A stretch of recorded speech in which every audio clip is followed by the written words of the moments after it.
Okay, I got it working with one thread. The only div left now, after many changes. Oh, it's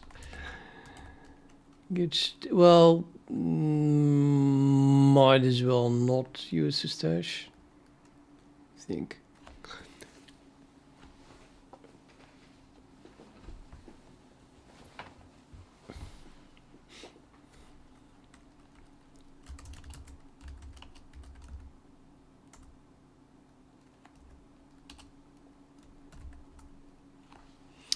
I still have this stashed, where I changed the set made imply to return a boolean,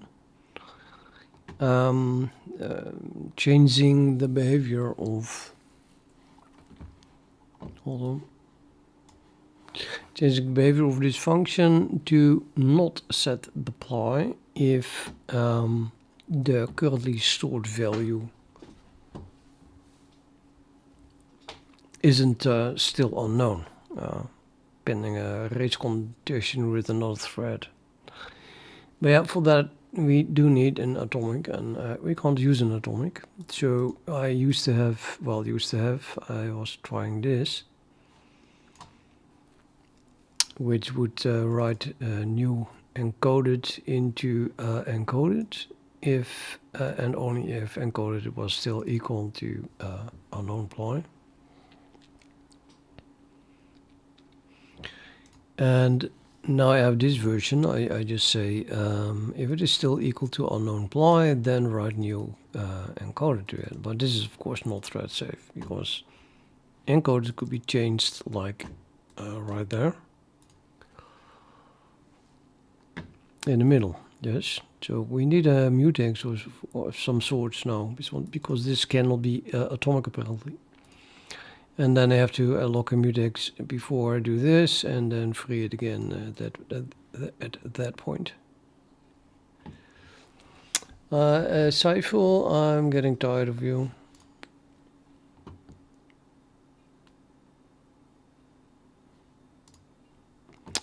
The only thing you do is talk about unrelated, pure nonsense.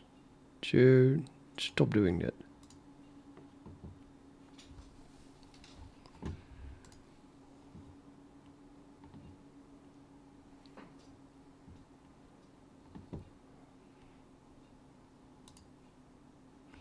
I mean, I have been what is the word?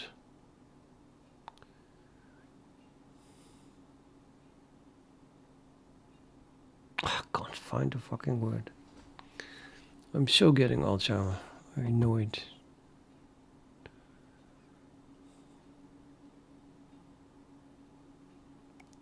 Tolerating you, I think, is the word. It's probably a better word, but tolerating would do. Been tolerating you under the assumption that you have a psychosis. And I don't want to be nasty towards people with psychosis if this is your only social outlet. But, you know, there's a limit, and I still have no proof that you would be a normal, a real person with psychosis. I mean, for all I know, you're just a bot. You never, ever reacted to what I ask.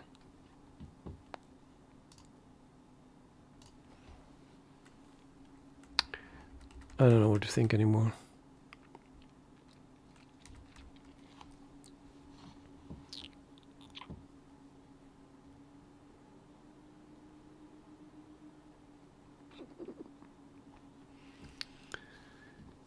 Parent ply is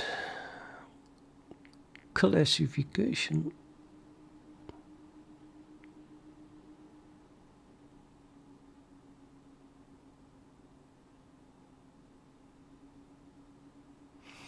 Yeah, so now this is more or less doing the same thing, and it tests if the ply that was read before is unknown, and then we try to change it, and then this change is again, well, would have been doing the same thing. I should have highlighted this, of course. Test this again. Yeah, so for, you know, if the number of the parent is way lower, then there is no race condition, and then it might be slightly faster to just test this up front. And in these cases, there is no race condition because it's a single thread. But yeah, if this function returns a boolean now, so before I just called it, and now I also just call it, but we assign the result to something that then must be true always.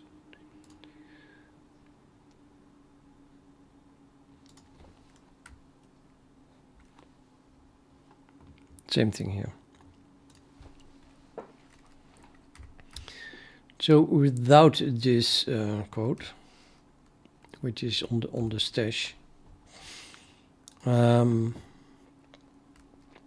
more or less the same thing, with a little bit more clock cycles between the actual reading and writing. So it will go wrong, so it will go faster wrong, I guess. But at any rate, it doesn't go wrong if I use one thread. So yeah, we can prove, I think you can prove that it is not thread safe by using more than one thread, and then see that then it doesn't work anymore.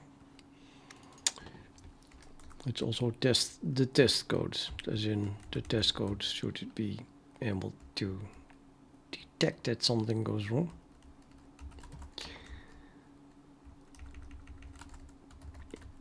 Damn it. So let's try 2 threads. So now my diff is absolutely nothing. I just went from 1 thread to 2 threads. And I think the MD5 of the file that we use is still correct. Yep, and I have to admit I can only remember this. Suddenly I forgot this part. Bleep, bleep,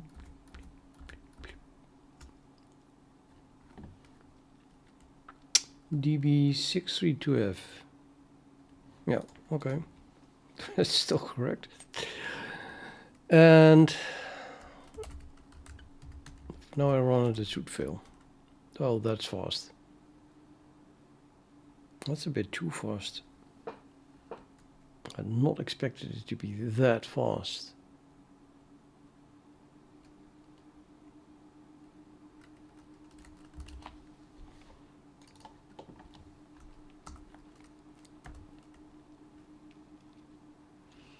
Yeah, anyway, this is exactly the assert that we expect to fail. Because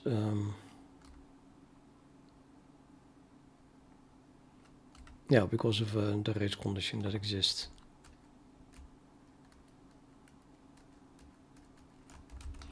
And I bet if I ever run it again, probably my MD5 is now wrong. Just that changed, so I have to running it again makes no sense. So I just first have to copy my backup back.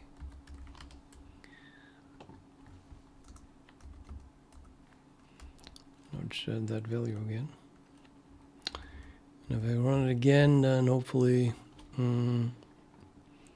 it will crash somewhere else because it's a race condition. Please don't reproduce. Yay! Well, perfect. Now, okay. Now let's make a thread safe again. How to do that? But that does have to do with this div. We need, well, it does have to do with the calling setMadeImply. I suppose it doesn't hurt to move everything into the setMadeImply in the way I did when encoded QDAtomic.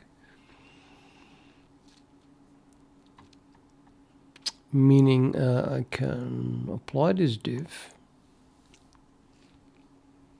except for the changes to setMadeImply itself.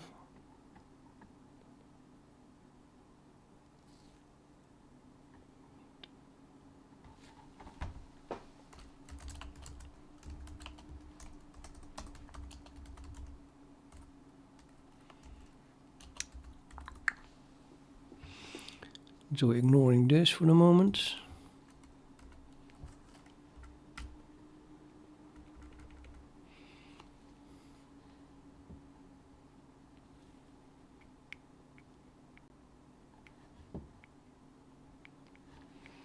Yeah, I want to apply this. Let's apply this, and let's apply this.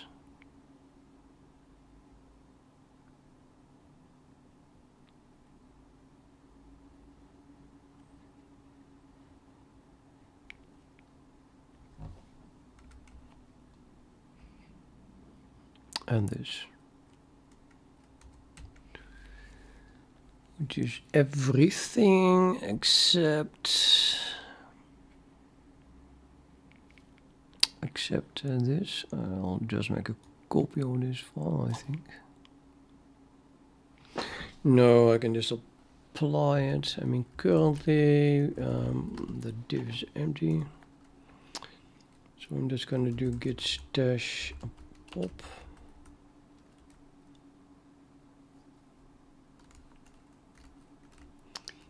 And then git restore minus p.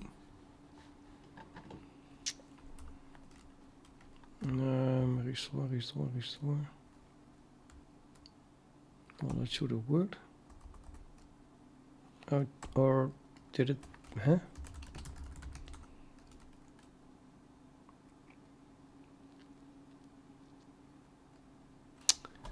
Tell. Oh, it complained.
Right, yeah. Where exactly do I need my mutex? The race happens because of two calls, two set made imply at the same time now, I think. Let's see, for the rest I don't really care.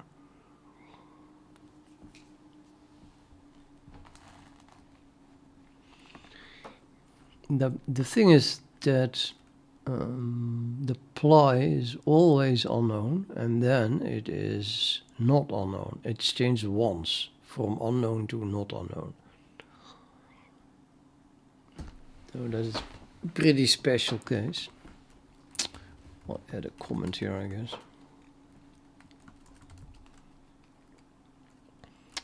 Okay, which bits are those?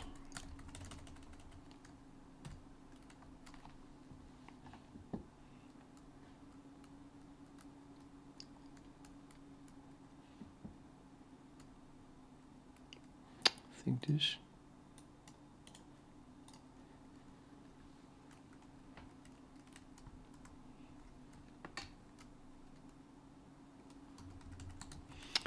So the bits corresponding to made imply mask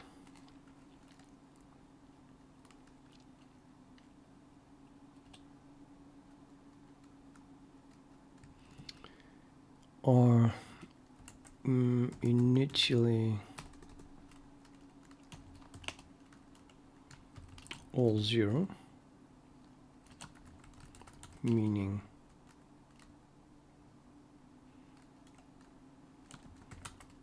unknown, where all zeros actually also known as this encoded unknown ply.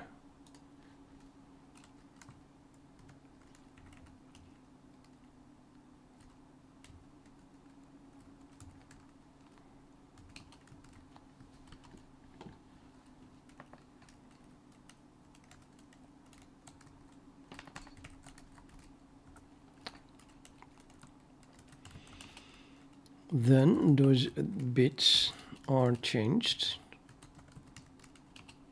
by one thread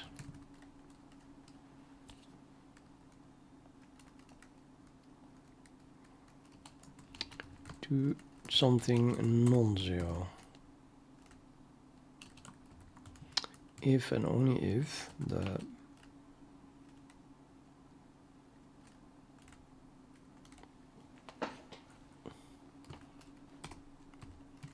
corresponding position is legal. And probably also not a draw. I don't think I do draw stuff. Yeah, see, not a draw. Equals is legal, not a draw.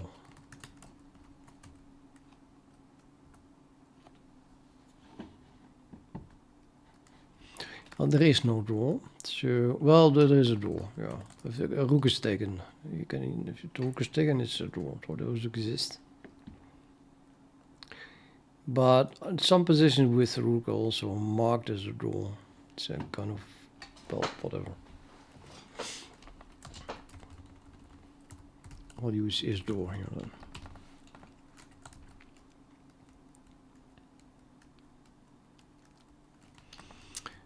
Okay.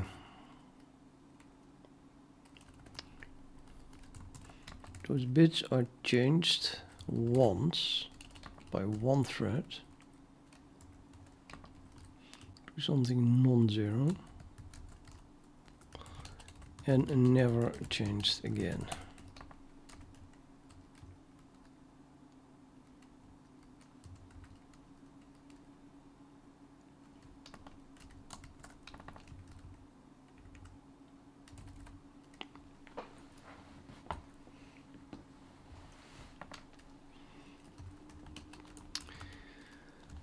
The bits are only changed by this function.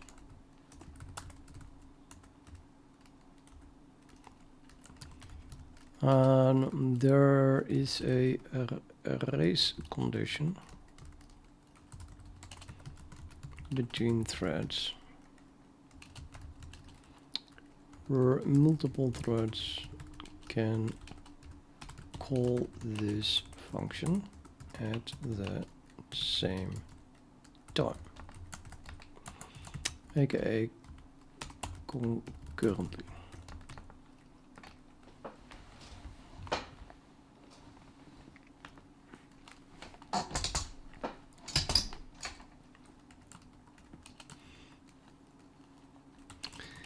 In that case, it doesn't matter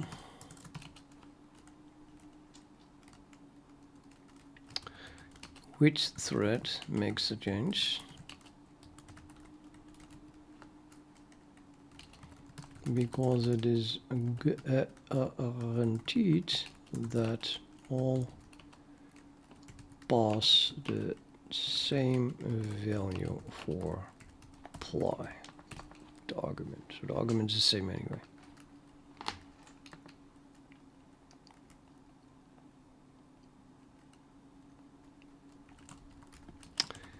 However, only one of them is allowed to make change and return true. The others must block until the change was made and return false. I'm actually not sure if it's necessary that I block.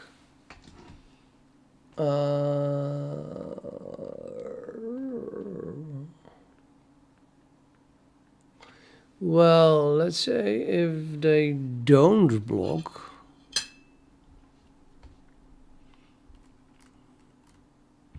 hell, if the change is atomic, they can all write. I mean, if you write bits, let's say I prepare a local variable with the new value, and then I write that while the underlying thing has already that value. Raman, it is for... Oh, Fatman is going to exchange it, of course. Hi, Fatman. That's a long time, man.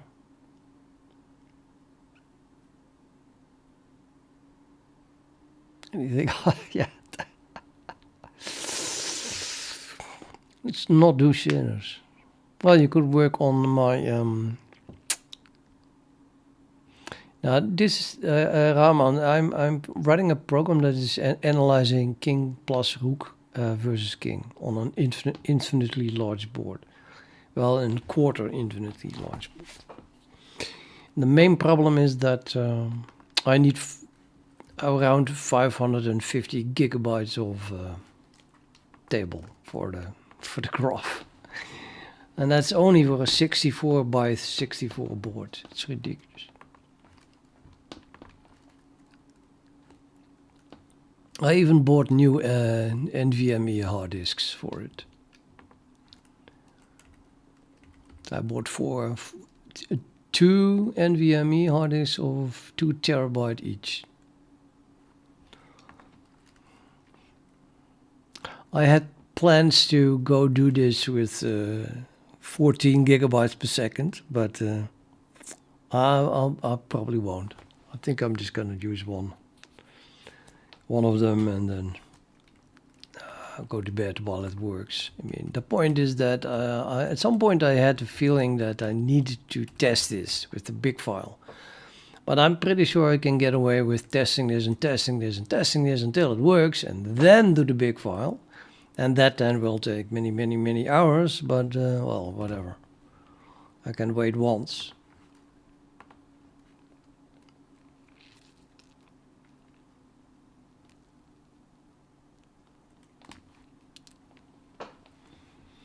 Well, kind of interesting things happen, I think, but interesting enough for it not to be trivial. I've been working on it for way too long now. It's still not clear to me what is going on. And I really feel that I need a 64 by 64 before I can even start to see the pattern, the actual pattern. But okay, let me finish this. So, however, only one of them is allowed to make the change. So that's not really true, because I think it would be safe to write the exact same value. I mean, certainly on Intel. So maybe I should just, not care. On Intel, my unsigned integers that I use for this encoded is atomic. Period. Even though it's not atomic. And if you write something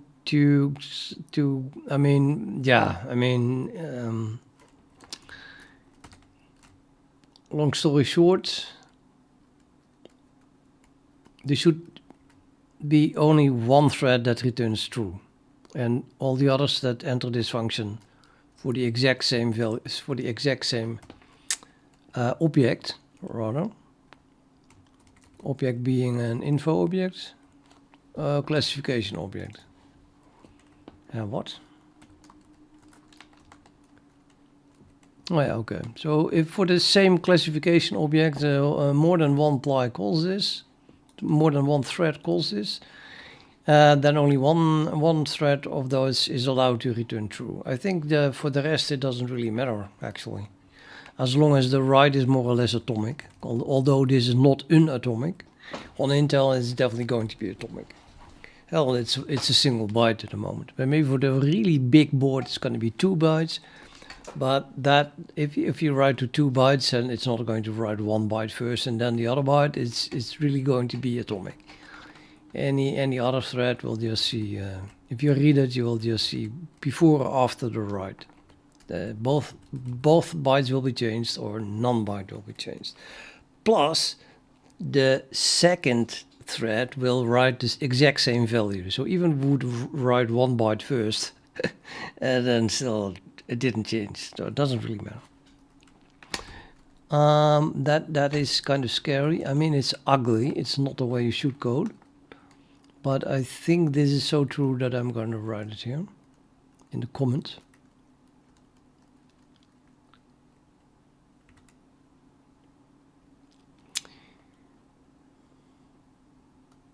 Okay, let's keep the however. So only one of them is allowed not to make the change. Is allowed to return true. And the others don't even have to block. And this implies that the others have to return false. Okay, so now how to implement that? Well, I would like not to use a mutex, but I need some kind of correspondence between the threads, I'm afraid.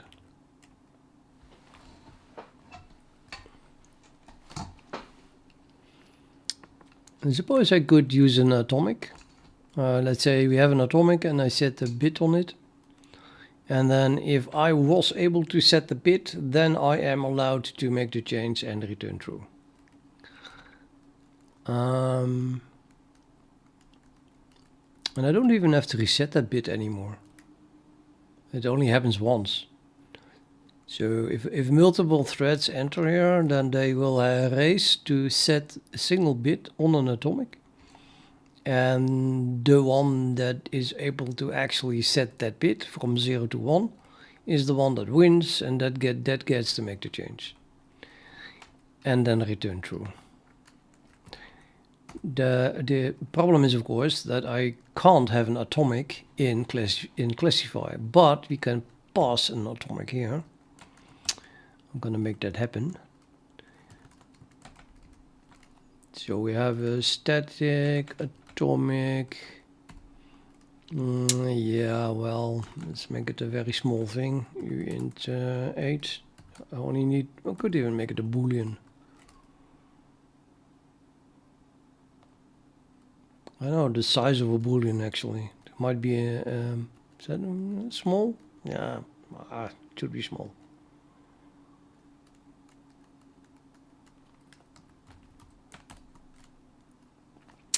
By reference, obviously. And how shall we call that? And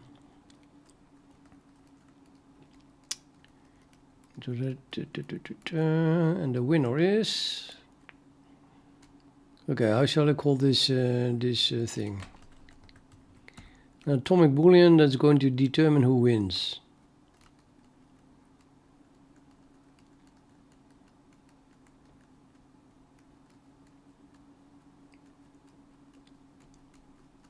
I'm gonna call it winner, whatever. So the very first thread that calls this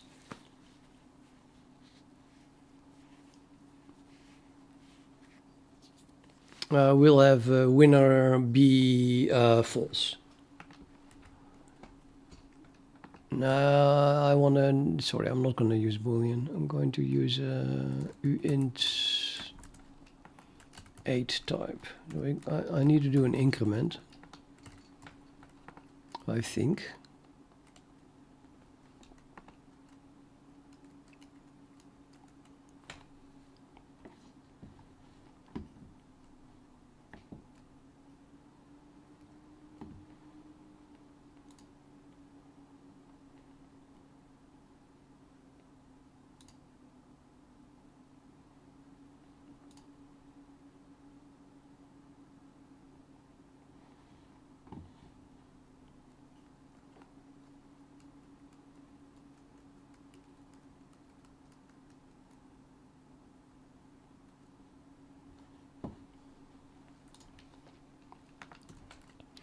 The war is on, Saiful.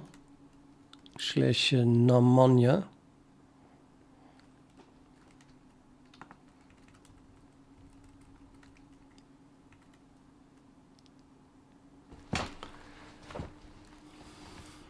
Let's see, the bits corresponding to, okay, blah, blah, blah.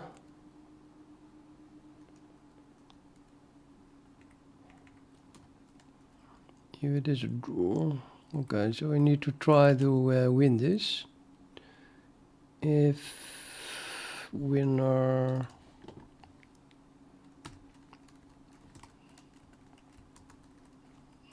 fetch at 1.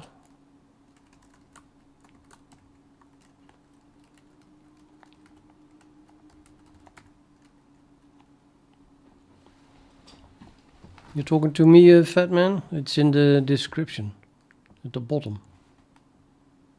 Kotaro.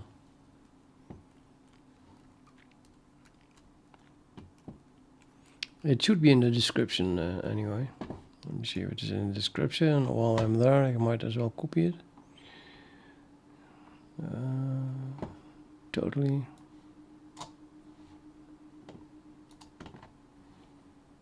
Or not. Copy, cancel, paste. That's the repository. Okay, send in memory. Still, what are you saying? Are you telling me that you would have finished it already?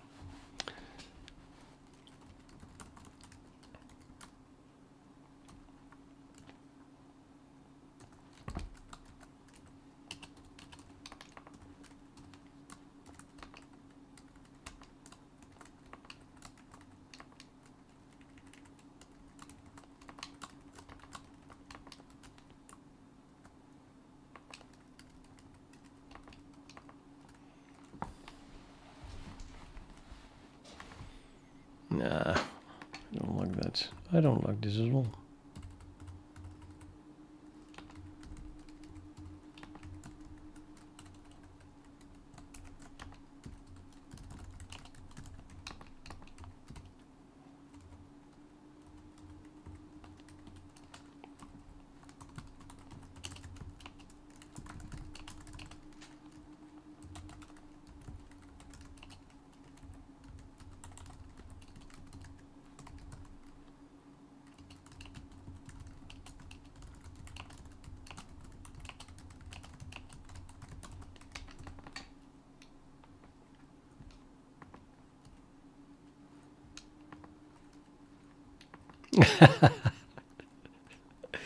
I thought I had a good excuse to work on this forever. Have you any idea how large this chessboard is? No. Yeah, you're right. I want to work on the neural net thing again. Well, net. My lobotomized neuron. That was fun.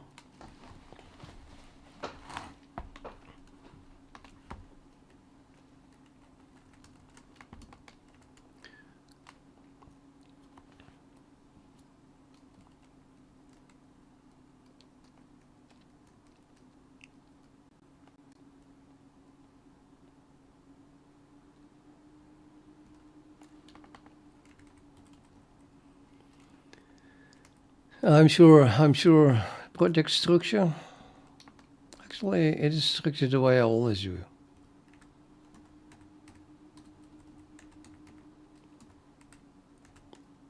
There is a logic in it.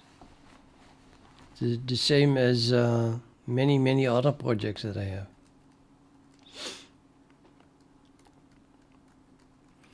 I don't really want to work on the encoded twice. I don't know. This probably will be completely fine, but very probably, very probably.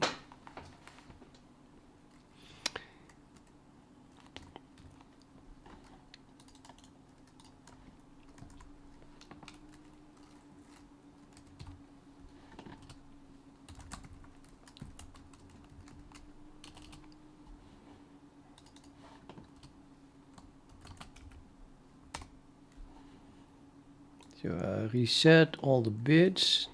We get whatever, but the apply is set to 0. And then we OR that with, well, with that.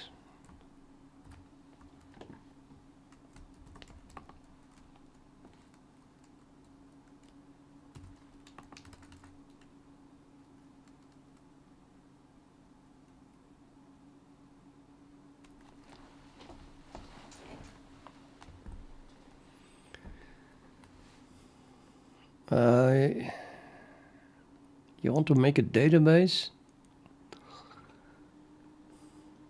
I would pick something easier. I don't know your experience yet so far, but the problem with database, of course, is that it already exists, and the brightest minds of humanity have been working on it in terms of thousands of man hours, if not 10,000 or 100,000. So why would you do that? Do something that doesn't exist yet, and probably something a little bit easier, like analyzing a chess game with 3 pieces. I mean, this is difficult enough.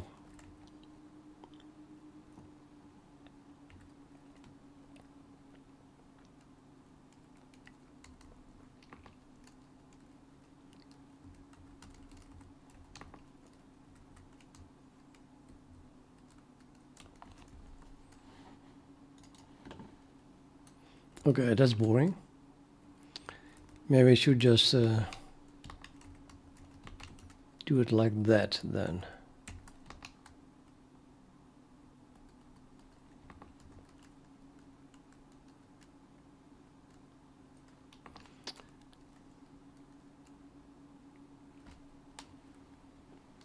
Yeah, begin with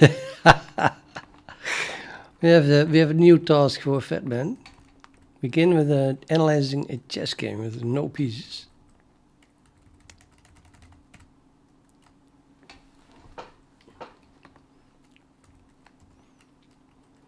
No, encoded is that or that. I think this should work. I'm kind of scared to exit my editor and then compile it and run it, because man, this should work. What to do if it doesn't work?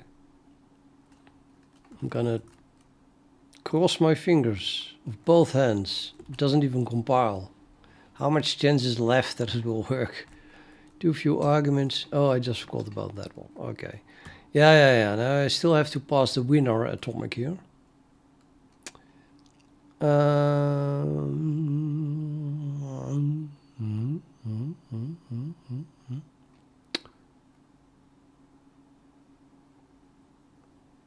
Made imply.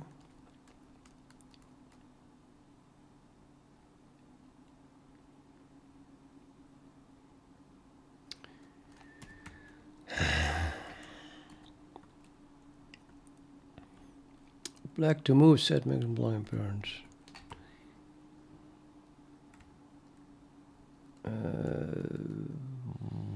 Right. Info is that.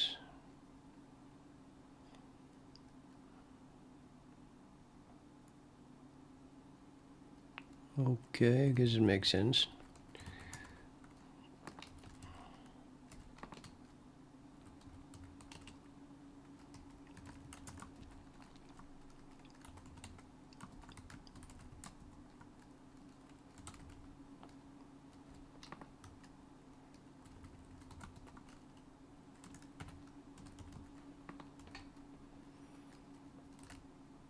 I hate it when I type something and it doesn't get highlighted.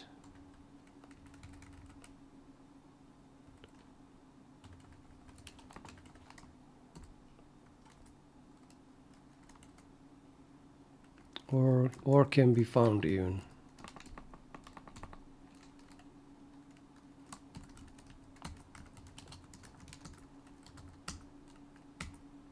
Yeah, now it's highlighted. Yeah, just showing. I wrote this, I added this offline, off stream. Anyone interested? Anyone so deep in the project that you can follow this? So before Reddit is telling me that my post has been watched 1,408 times. It's probably a prime number or something. No, it isn't, but... So before I had just infos type as a memory mapped thingy. It's an array of arrays. An array of arrays of info objects. And now I also have an array of arrays of non-mapped info objects. So this type here. And then this one is memory mapped, and this one is not memory mapped, but well, just allocated with malloc or something.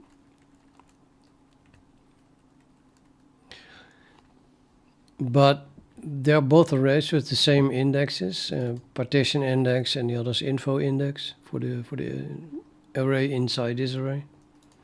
So they take two indexes and of the same type, and if you give them the same indexes, then they correspond. So now we have a part that is memory mapped and a part that is not memory mapped. And this is returned by get info tuple. And then I not just get a reference to the memory mapped part, but also a reference to the non-memory mapped part, which is then stored in these two. So these two are now info const reference and non-mapped info const reference, respectively. And I wanted to add, let me just add the winner thing to the non-mapped stuff.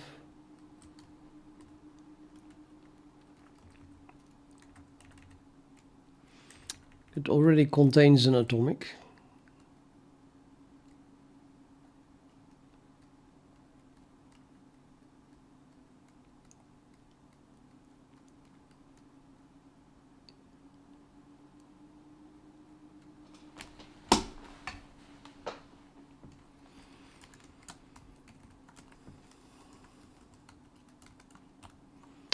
I don't know, I feel like I should be able to use the same atomic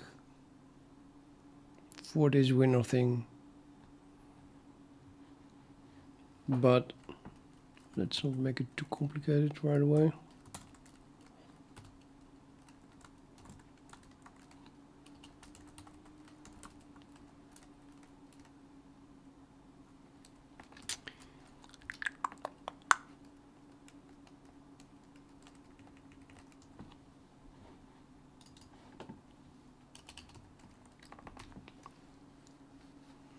Also must be reset here.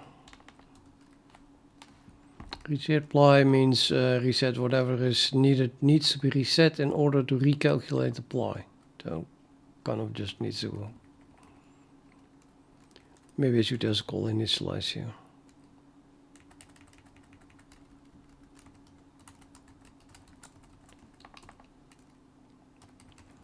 Good night.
I don't think it's helpful for me, but it's yeah, you can do that as a project. Anything chess is interesting to write. It lends itself pretty well for object orientation. You really need to make a lot of classes. Like everything should be a class. Everything. Don't use an int or a bool. Nah, boolean maybe, but nah. I don't know. If it's not super local, then or a parameter to some function, then I would make it a class.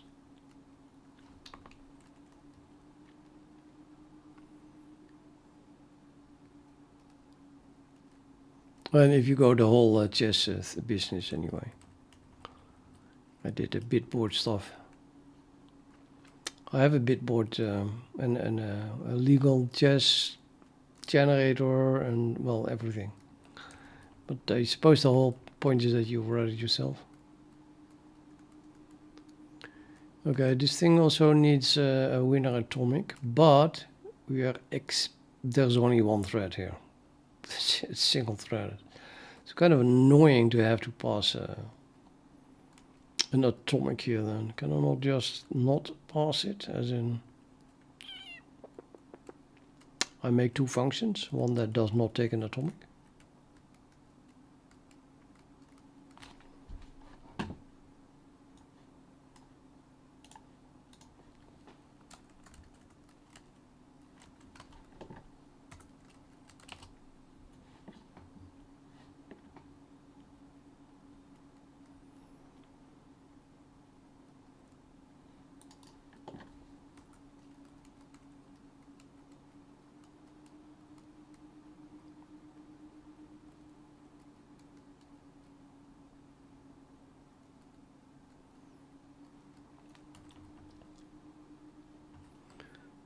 Let's do the following. So I'm going to make one that does not return something because it is always successful. And in that case, I don't pass a winner atomic either.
Could add a nice test here that this must be single threaded, as in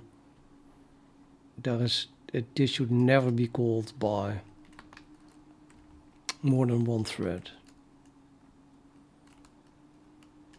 The only problem is that we are in classification and I can't add atomics there. I have something that's called single threaded, I think. Threaded or is single threaded? Yeah, is single threaded.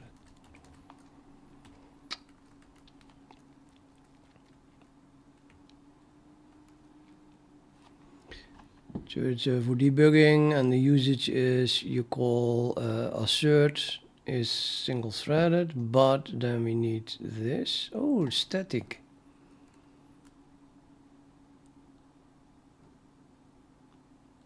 It's not really static, right? It is. We need a different thread ID per info object or per classification object. Yeah, okay, maybe you can just add this to the classification object and then it will also be written to the memory mapped file, but nah, let's just not add it. Let's just not add it. Too difficult.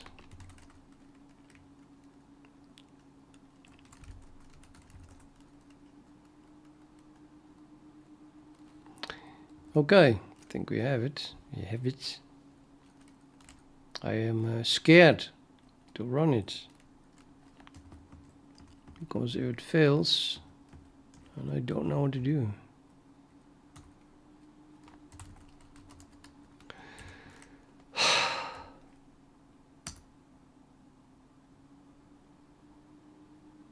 Oh my god, it worked. Awesome. So it really was that race condition, which is fixed in this way. Super cool.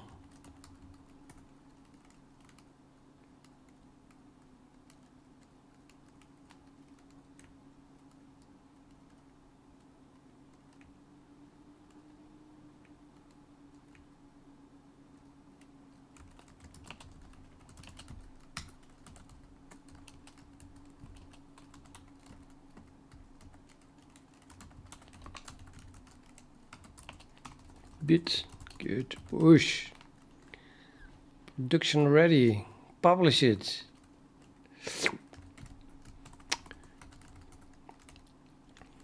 Okay, let's turn on more threads. Wait a minute. Let's test the MD5 some. No, I'm not scared that that is failing. It's not failing.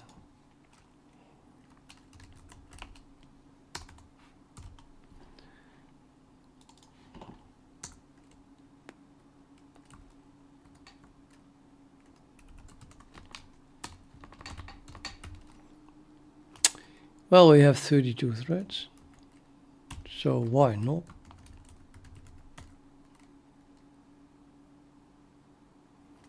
Hopefully it's really fast now. Make.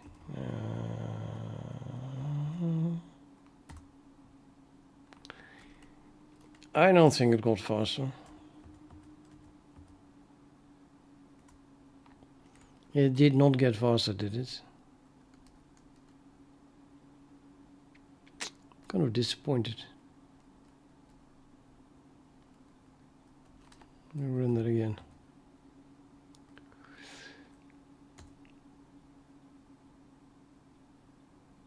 Okay, very short time. I actually are using a few threads at the same time. More than one thread. Multiple threads. Hardly visible. In the meantime, print. What the hell is it doing then in that time? Now we have to profile this to see why it's hanging all the time, apparently, or what is. There must be one thread still doing a lot of work.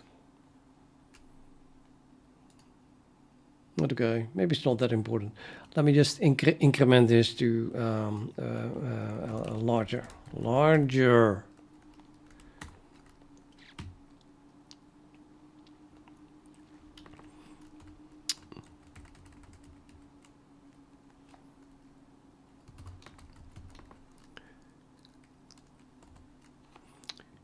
So now we have 4 blocks of 8 by 8. Well, 4 horizontal and 4 vertical. So 16 8 by 8 blocks. For a size of 32, board size 32 by 32.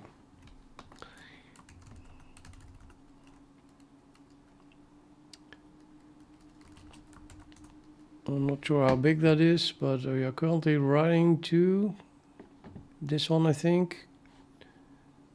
Available 561 gigabyte. Yeah, this one is already full with used 550 gigabyte. So that contains the 64 times 64 that I generated with a single thread. Let me see. Make. Did I already do that?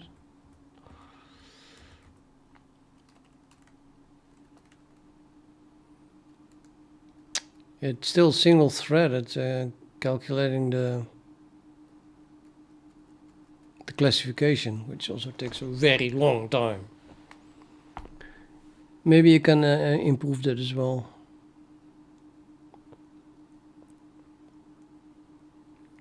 I think calculating the classification, or classification means the part of the it runs over all possible positions, and then I mean all possible positions. Just put the king anywhere on the board, put the other king anywhere on the board, put the rook anywhere on the board, including all on top of each other. And then we figure out for each of those if the position is legal. And if it is legal, if it is a draw, and or if it is if black is in check, or if it is mate, or it's stalemate, all of that. And the reason that this takes so long is that only one thread is doing it, and there are a lot of positions this way.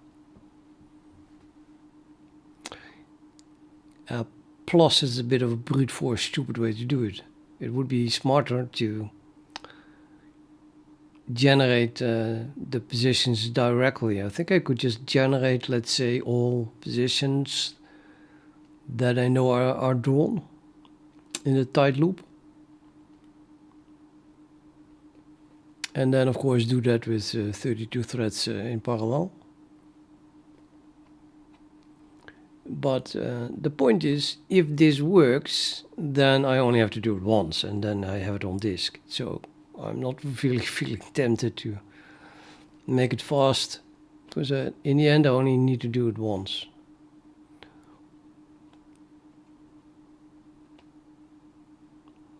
I guess if the 16 by 16 worked, and it did,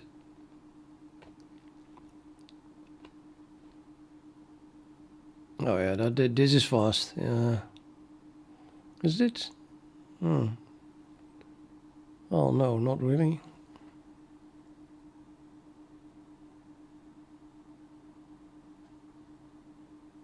This doesn't give me the feeling I'm using all my CPU. All threads at the same time. Why would it not be using all threads at the same time? I'm adding 200 tasks. Divided by 32. It should be quite some time that they can run in parallel.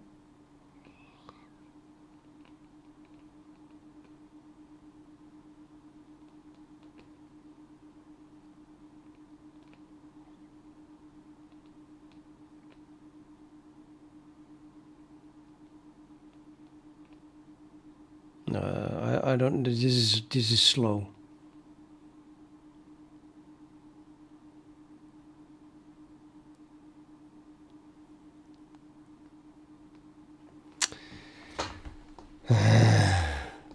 Why?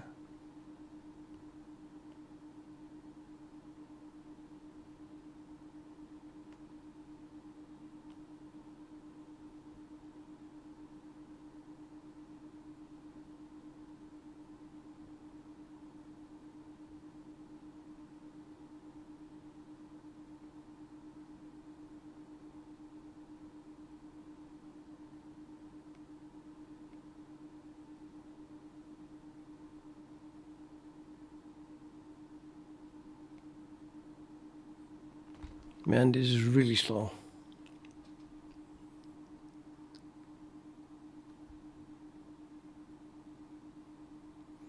I think that the 32 by 32 even fits in my ROM. But it's currently writing to the NVMe as well. Why? Oh, it shouldn't even be needed.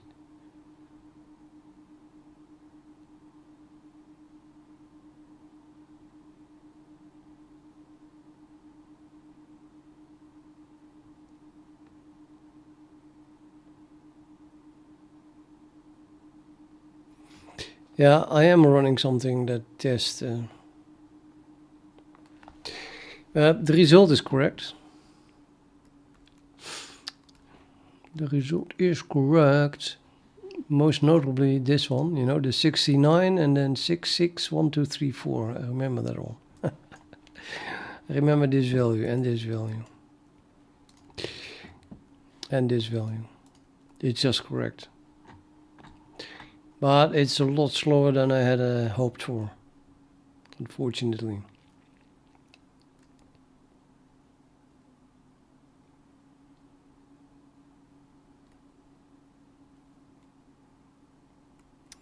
Maybe I just shouldn't care. I think it works good enough.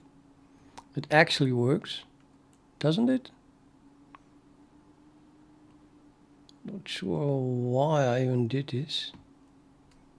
If I only needed to do it once.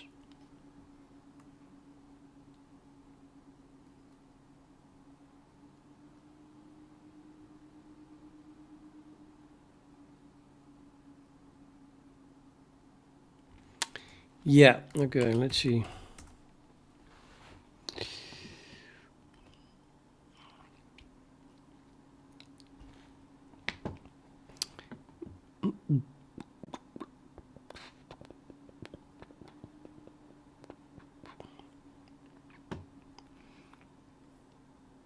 I think this was originally generated on opt very large in 5.5 hours or something.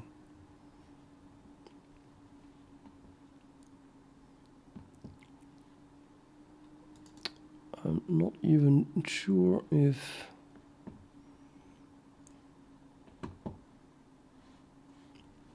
I don't have enough space on this disk. But so I have two other hard disks now, which are not even shown here.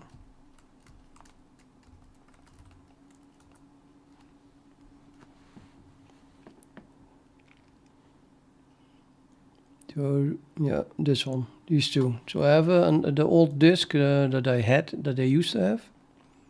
It's a 1 terabyte, and then one of 1.8 terabyte. Which are not used at the moment. And I replaced this one with this one, which is new, which is also 1.8 terabyte. To increase my home a little bit, and we have this extra on this disk. But right now I need a partition of a terabyte. Maybe I should just make one big X4 partition on this disk of 1.8 terabytes.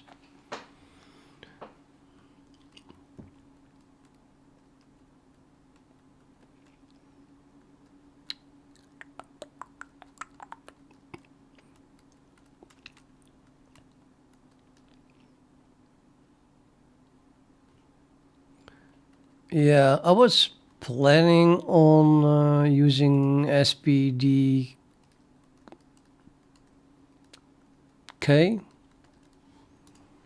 but that is also ridiculous, so let's not do that.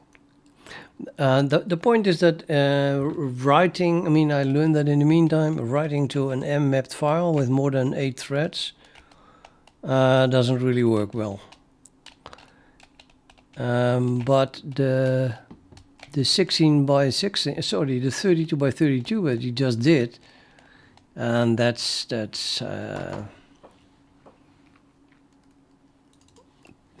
23 gigabytes. So yeah, and when that fits in my RAM, I have 32 gigabytes.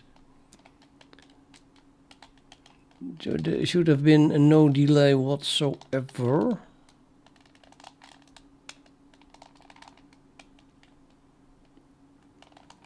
Not with respect to the disk.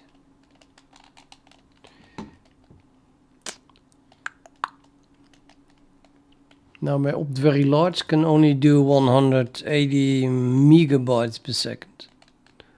So that takes a really long time to write that size.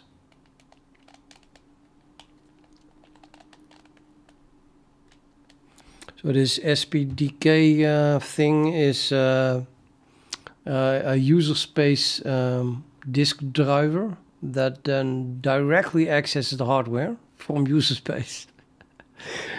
Using using the IO MMU, which is apparently a chip on the motherboard, and some VF IO kernel module.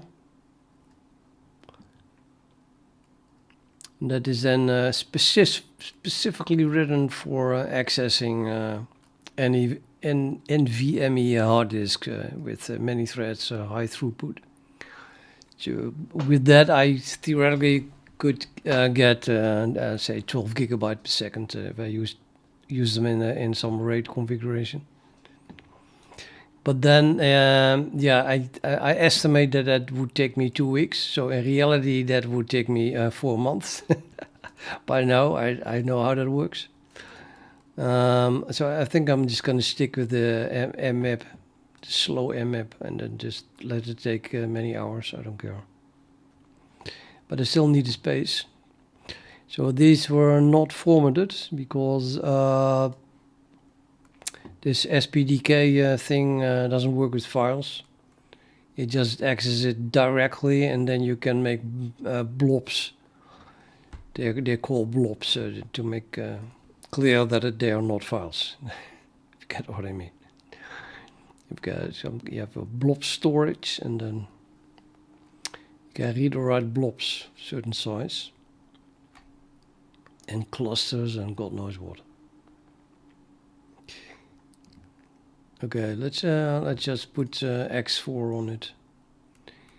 How do we do that? I think this is already a partition, right? Yeah, this is listing partitions. It's also my whole disk. So I'm not really, no, it's not a partition. This would be a partition. So I need to add a partition. Why do I not even see that this is LVM? I think so that maybe minus F or something. Well, that's better. Oh no, all my negative UID codes are for display for the world. Absolutely horrible. Now I have to reformat my hard disk. Oh, maybe not.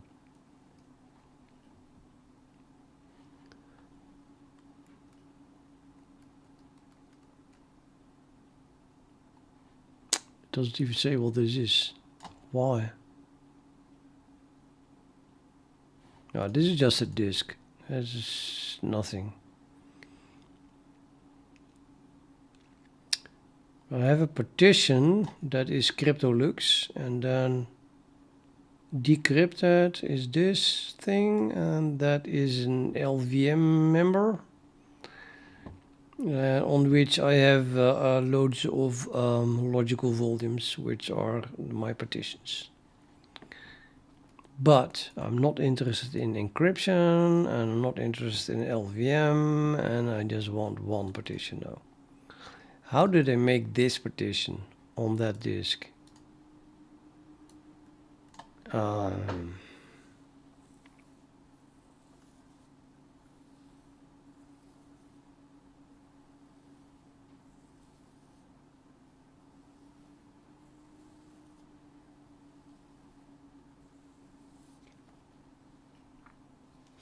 I haven't gotten the faintest clue, you know that? But it might be Yes, I'm a human. I have to keep verifying that.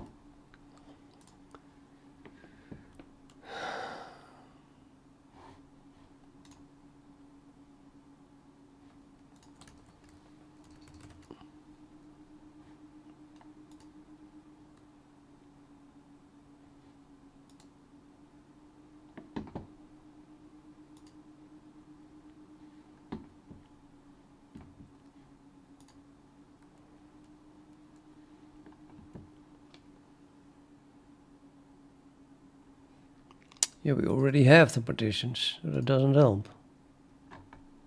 How do you call that reformat if the partition already exists?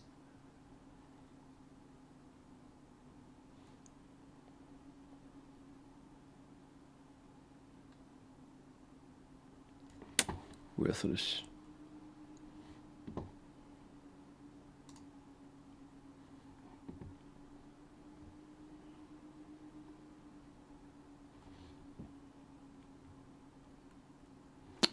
Just mounting stuff.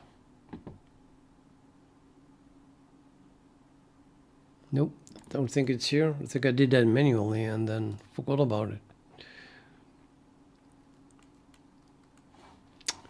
Let's ask an AI then.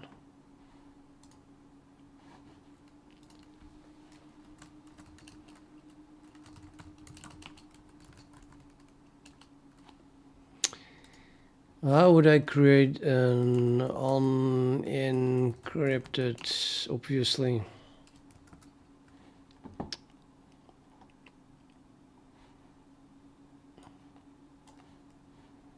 I'll only use this one.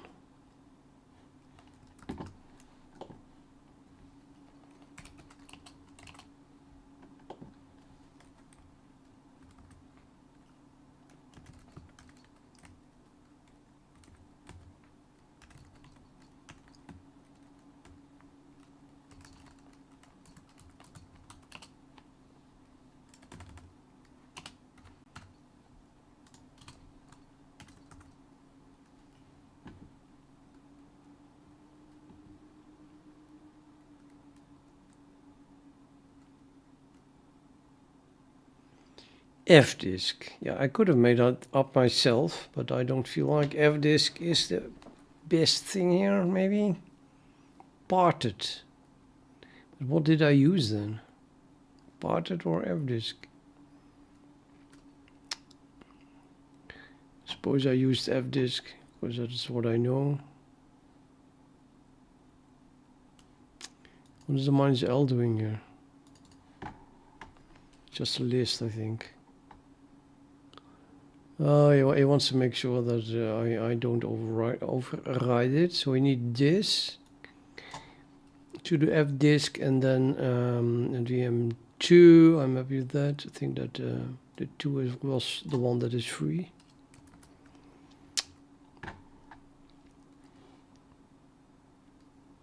This is 0. That's the only one I use. This one is free.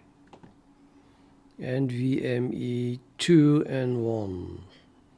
Totally free.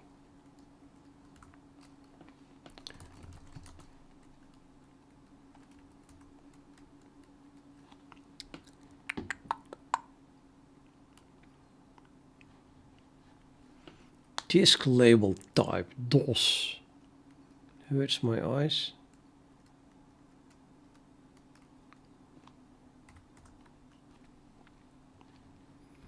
Add a new partition. Primary. Default 1. First sector, default that. Last sector, default everything, I guess. P is probably print. That looks like 1.8 terabytes. And then we do a write. Are you sure? Oh, right, it's already happened.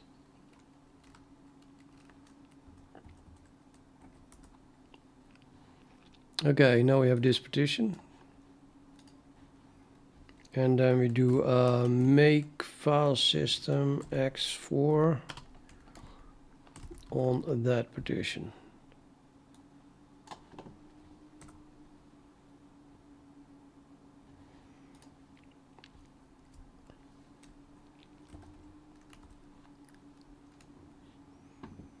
And there it is. Now we need to be able to mount it. To do VI, etc. FS tab.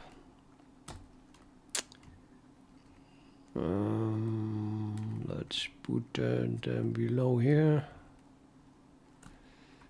Actually here maybe.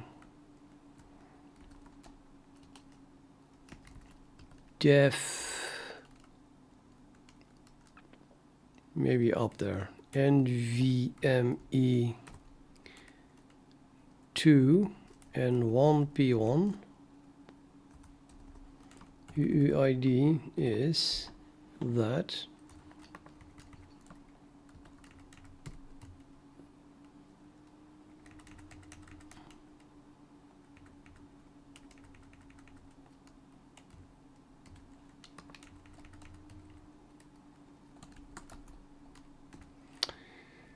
Where do I mount it?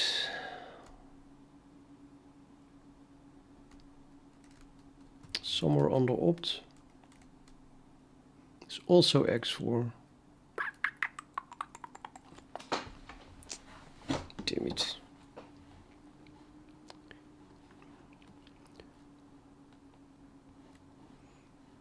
Maybe I should have mounted this under opt X4 slash NVMe, 0.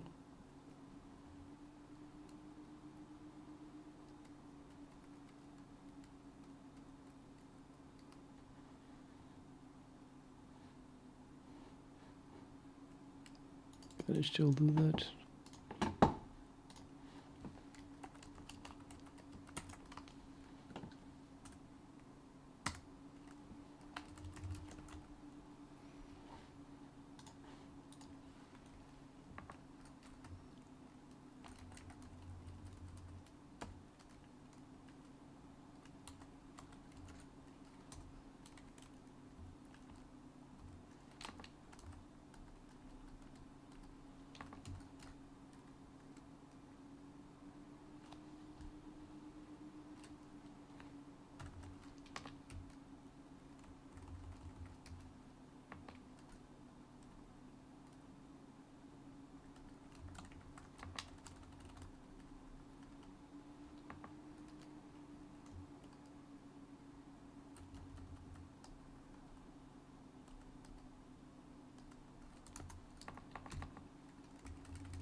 And then we do need a reload of something. Story grep system D. Reload. No? Okay. Mount will tell me probably.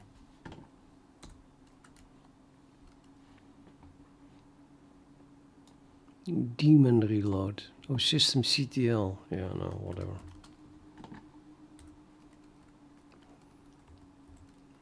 And 2. Oh, does not exist. And that also does not exist. Sudo and make tier. That one and that one. Sudo mount 0 and 2.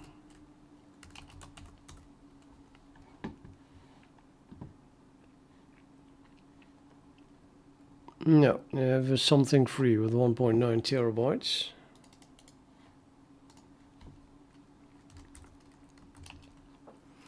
Via inf ts2.cxx.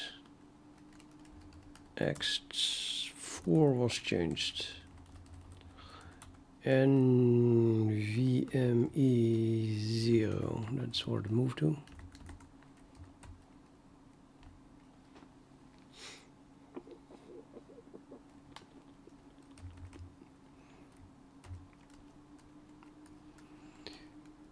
I don't even have a backup now. I don't need a backup. I don't need a backup. Or do I? I had one for, I think, for 32 by 32, or... No, wait, I wanted to...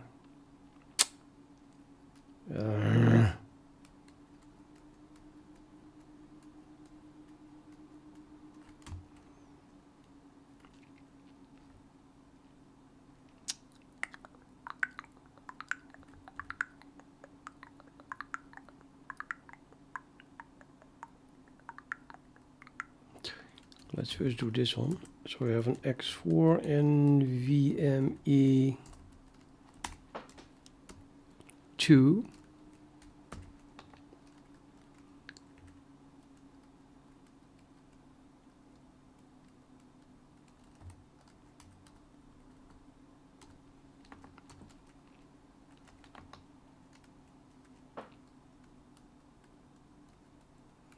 That's what I want to write to. And the backup directory and it should be the one that I already have for 32 by 32. Find where's the yours opt X4.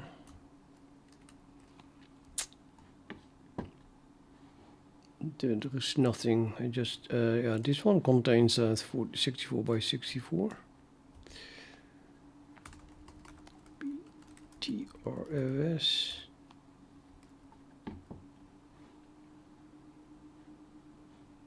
We can use this as the backup one.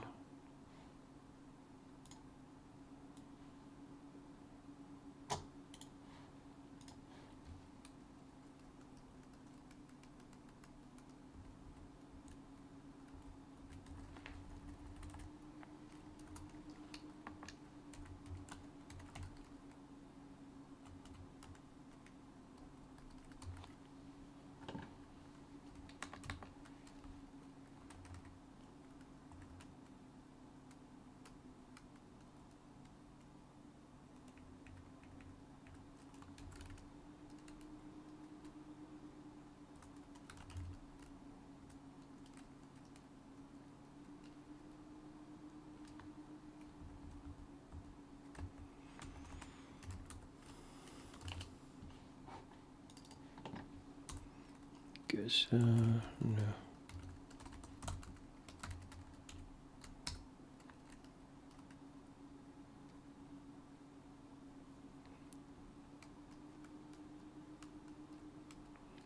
I cannot create directory in my new thing. Yeah, obviously.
Okay, I'm reading Fatman's text. I got a bright idea. I can make an analyzer for a class. Oh, I already commented that. What I was thinking was just a bitboard state and like a BFS, breadth first search, or a heuristic search over the state space.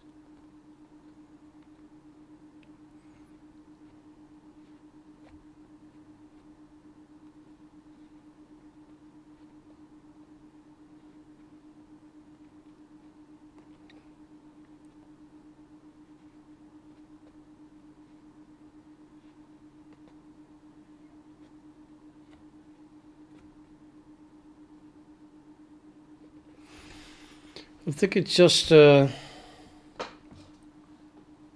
know, getting experience.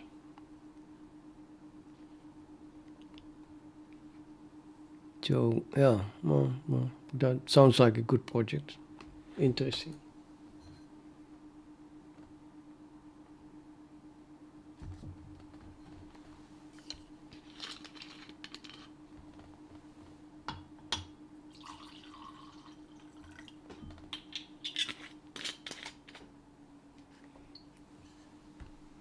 This is not really that slow, is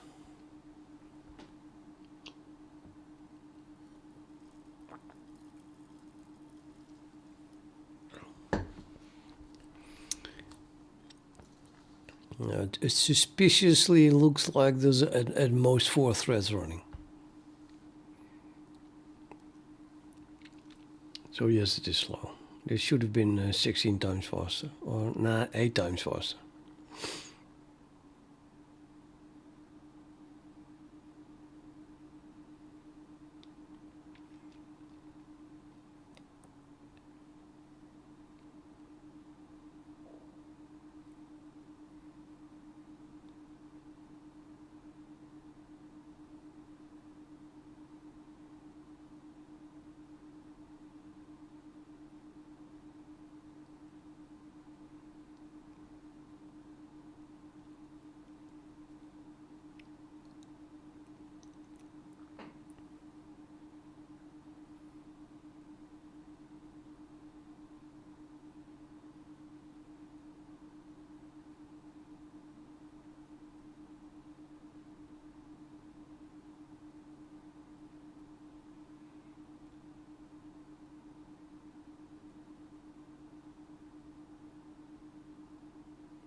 Yeah, okay, nice, I suppose.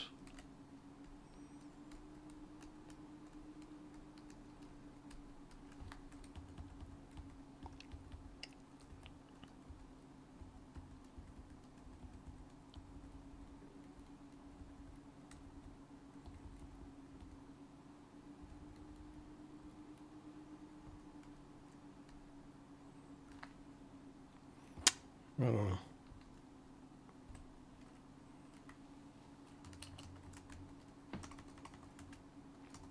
what did we just generate? Damn it.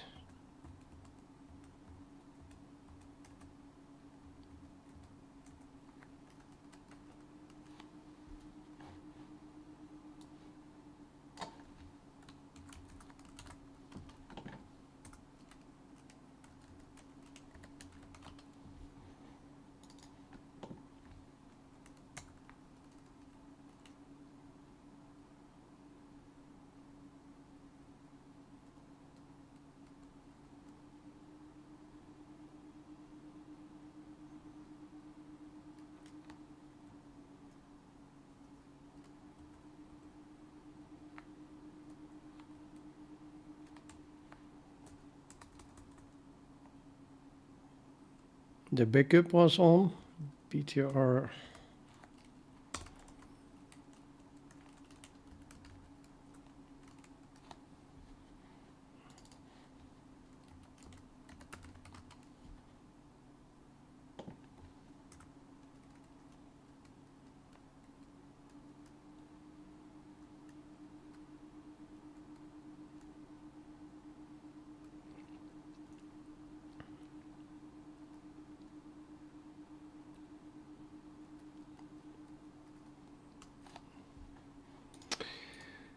Okay. 1.9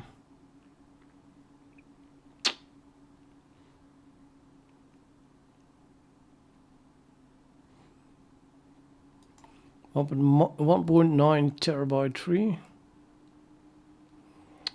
Let's do the final one. Seems to work.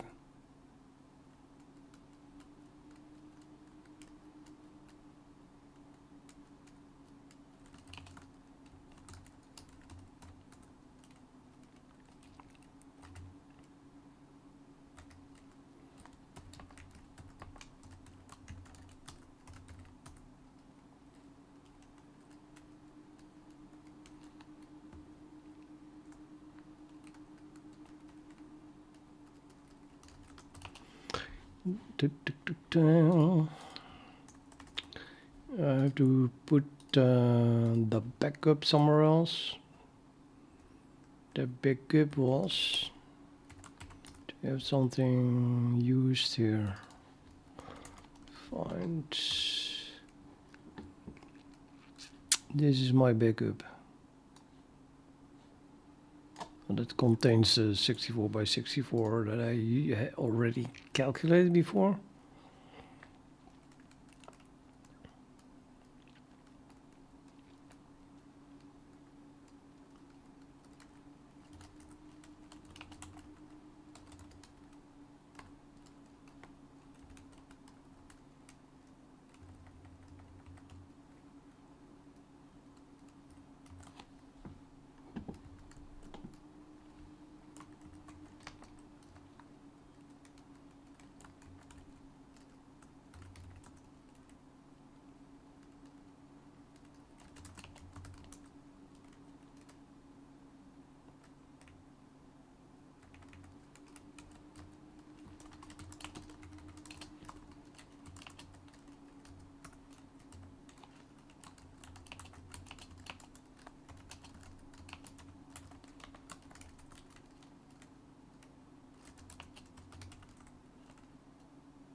Bad alloc.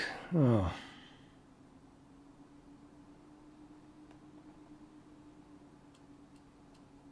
Of course. Of course. I'm an idiot.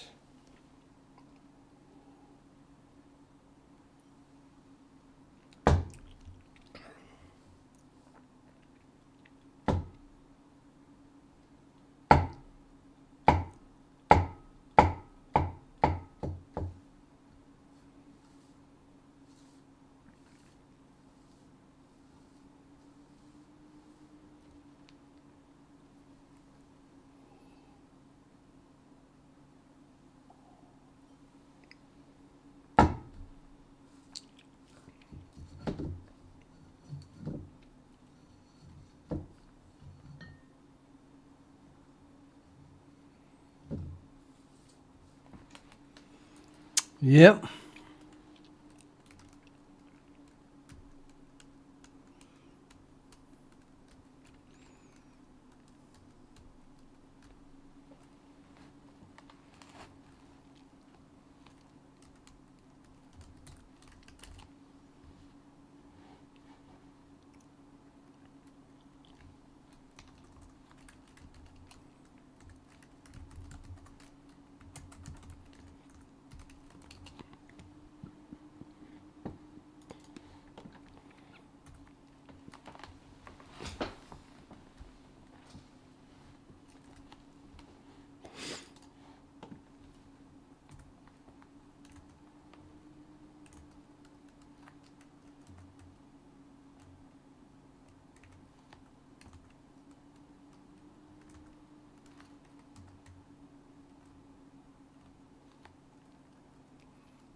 Okay, we just don't have the room for... we don't have the RAM to store this for obvious reasons. But maybe I have the RAM to store one partition at a time. And would that be enough?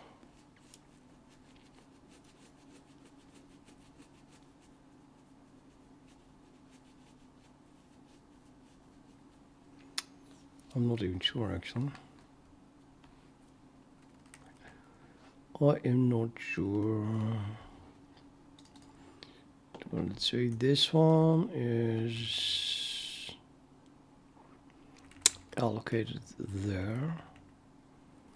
We'll run over all of them here. This makes me already dub.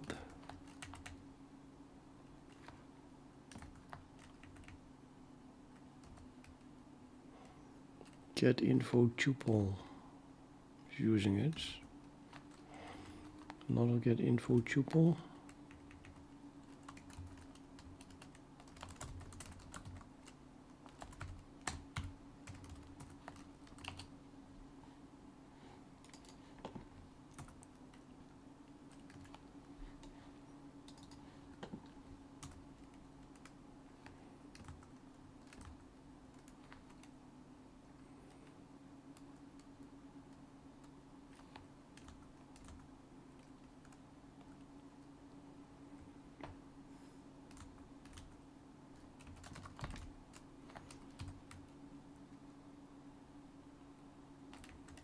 Black to move.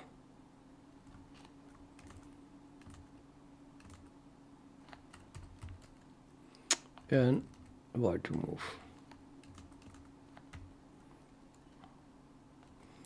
Those are the ones that call this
I made a photo of my monitors. Let me see how I can show that.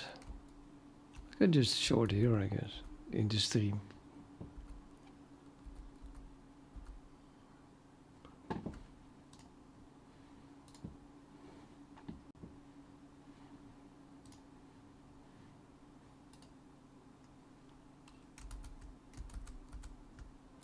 Seriously.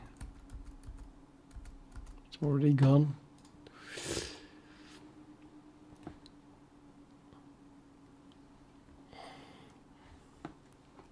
It's not even clear how you can increase the size of this thing.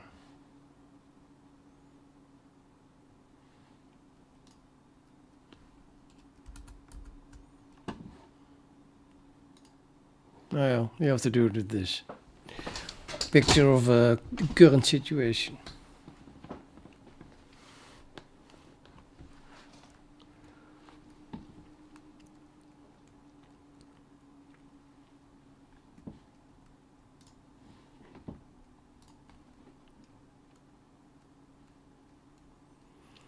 So the black square on top is the fourth monitor to solve.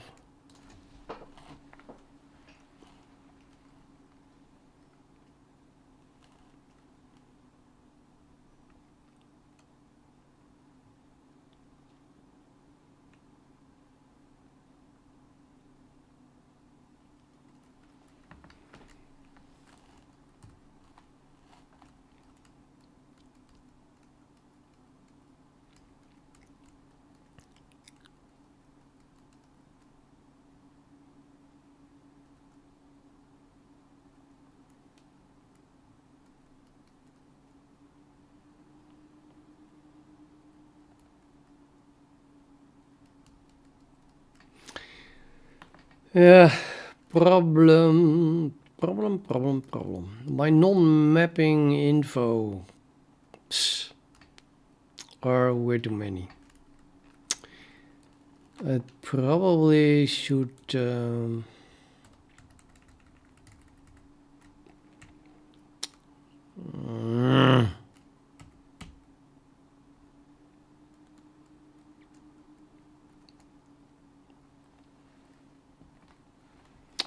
I don't know. I think I'm gonna stop for today. Think this over.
Obviously, I want my knight here, or do I not? Probably I do. I'm not sure though. Because it takes a lot of moves. Or could just develop my bishop, and then if he plays the pawn, I go back and then move there.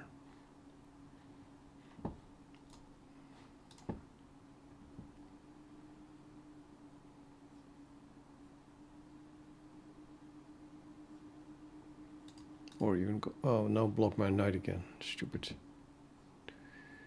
Nah, yeah. Didn't want to exchange it. Could have gone here, maybe.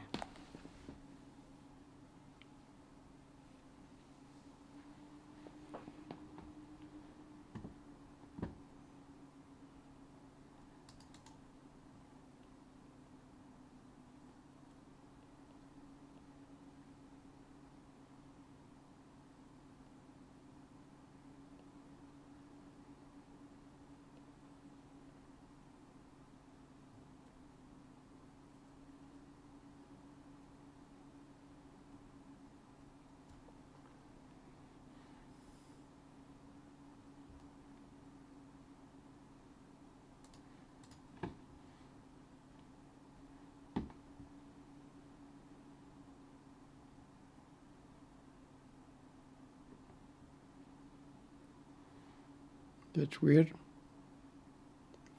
Okay, push this, he takes the over check. I take back. And then the bishop has a room here. But it's still a bad bishop.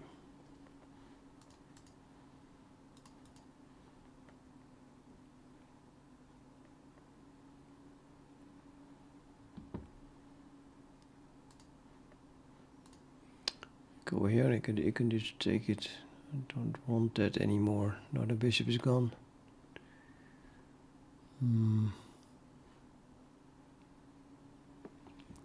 Probably should just castle. I feel like attacking here though.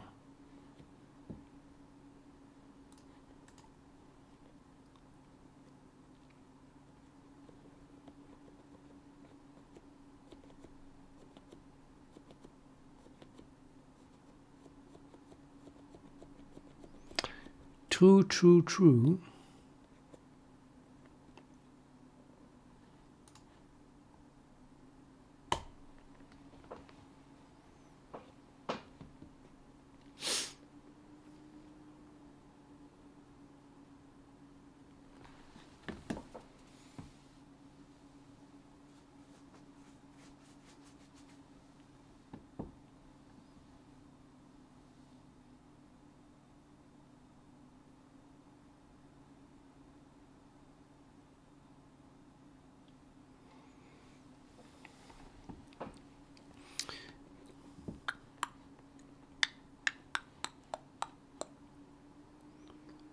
Not really good for me, I think. Let him take. It's a bit scary as well.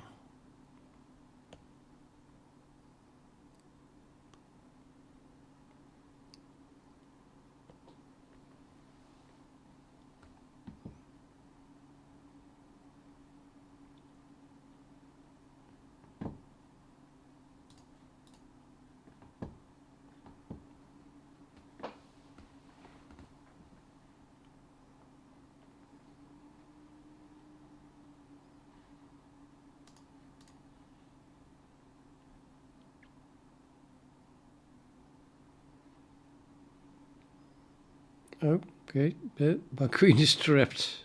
No! Seriously? I can still go here though. And he takes my knight, for example. That's not good, man. I can go here.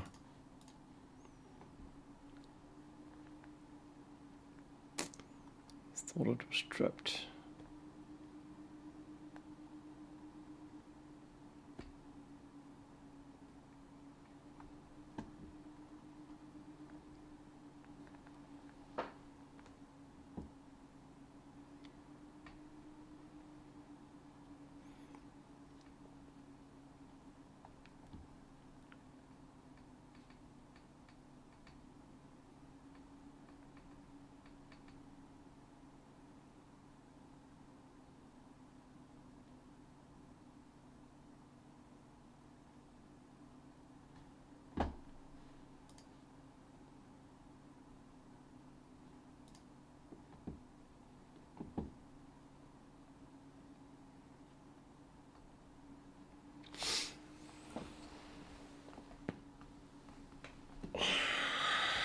not a bad move actually.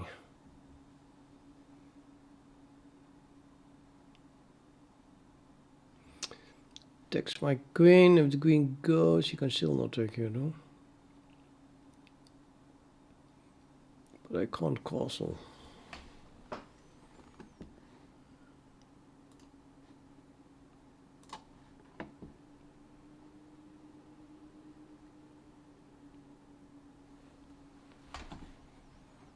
Ha ha ha, I'm threatening to castle.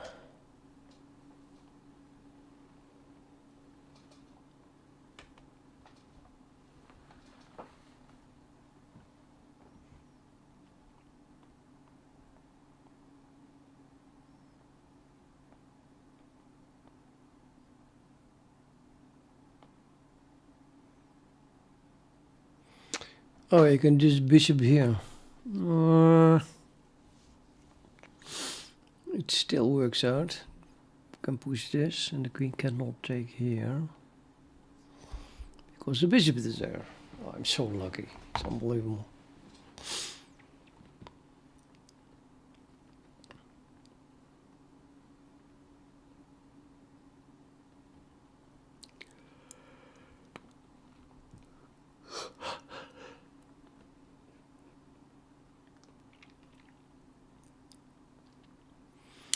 But yeah, if I castle and then he would do that, and I don't want to lose my quality here, would have to move this pawn up, which is not possible after having castled. I think he should have waited. Probably should have just waited. He should have waited doing this.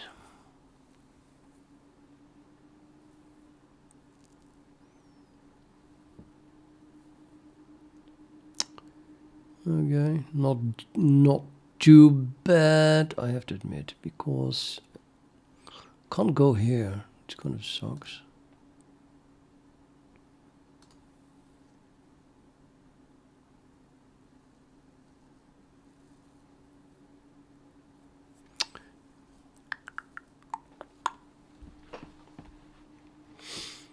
But I can go here, or not. Or do I even want that?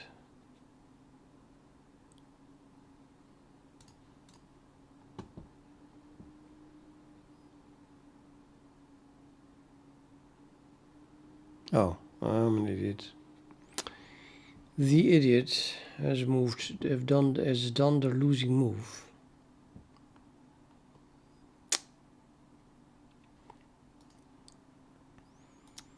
Now my knight is attacked twice. My rook is attacked if he exchanges here.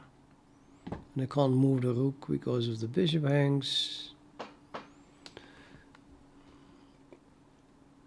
It is a disaster.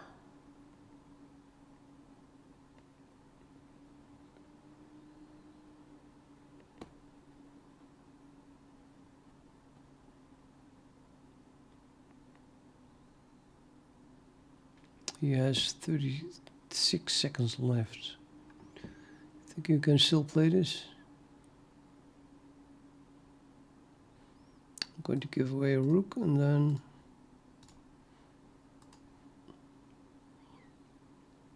maybe win on time.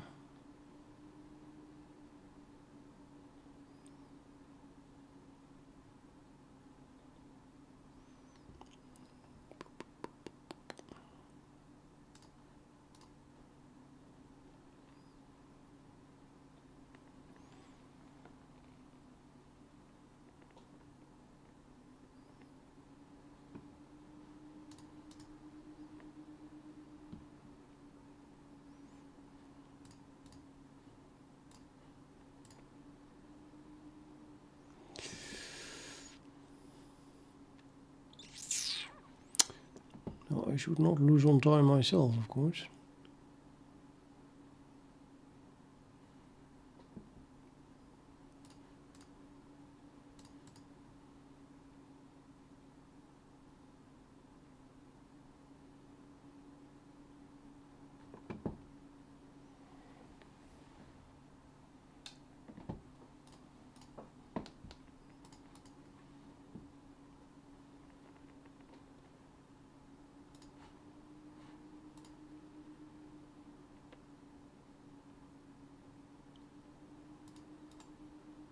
Oh shit, give away my queen.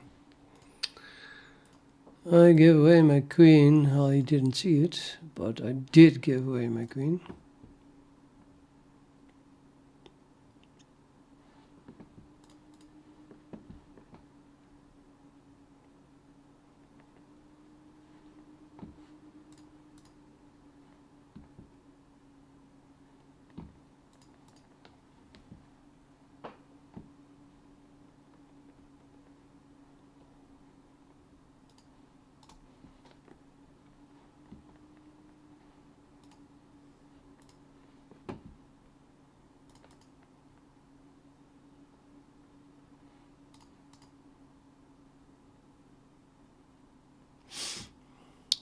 Can't solve that one. This is not good, is it? Cannot attack this rook.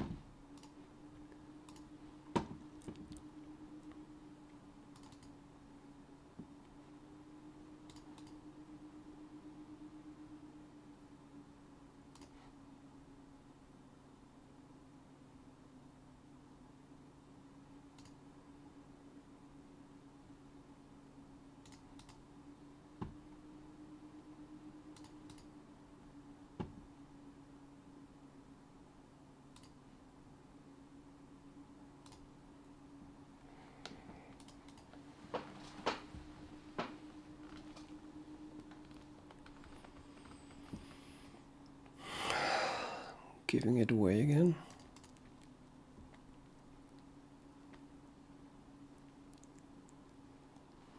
Yeah, rook here. No, he threads bait here. I saw that a second ago. And then I did this anyway.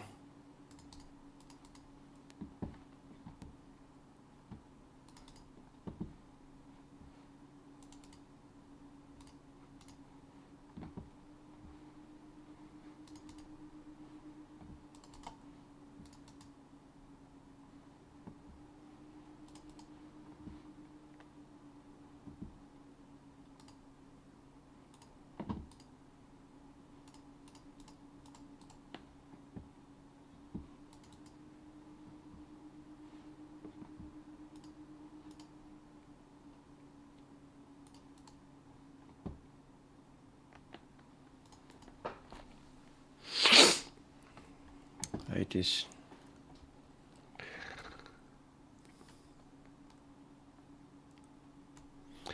Not enough time.